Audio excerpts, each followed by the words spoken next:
جی السلام علیکم پاکستان. جو آج عمران خان پہ مرڈر اٹمپٹ ہوا اس میں کچھ ٹیکنیکلٹیز اور بڑے شکوک و شبہات ہیں، اسپیشلی جو حملہ آور کی انہوں نے اسٹیٹمنٹ ایشو کی. تو سب سے پہلے میں آپ کو یہ بتاؤں کہ آلدو اپنے متعلق یہ بات کہتے ہوئے اچھا نہیں لگتا، لیکن آج موقع اس طرح کا مجھے کرنی پڑ گئی ہے کہ میں 1991 میں 15 ڈویژن کے اندر بیسٹ شوٹر تھا. میں بیسٹ فائرر تھا اپنے اس ڈویژن کے اندر ادر آرمز میں. میں آپ کو بتاؤں کہ جو پسٹل کا فائر ہے نا، it is very tricky and very difficult.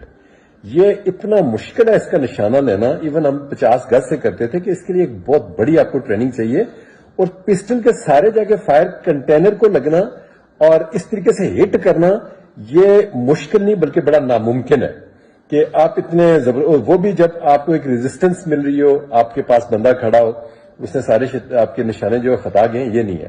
اس میں 2 یا 3 4 شوٹر اس میں انوالو ہیں اور ڈفرینٹ لوکیشن سے انہوں نے فائر کیے، اور ان لوکیشن سے جو ڈفرینٹ لوگ ہرٹ ہوئے. ابھی تو یہ جو کرائم سین ہے اس سے یہ پتا چلے گا، ایگزیکٹلی آپ اسرٹین کریں گے کہ یہ کس طریقے کا فائر تھا، کس کس ڈائریکشن سے آیا، کس کس ویپن سے یہ فائر ہوا. اس میں تو ایک برسٹ بھی جو ہے نا اس کی ہمیں آواز آ رہی ہے، اگر وہ ڈمی نہیں دکھا رہے ایکچوئل ہے. تو یہ از ناٹ دیٹ سمپل. پہلی بات یہ ہے. دوسری بات یہ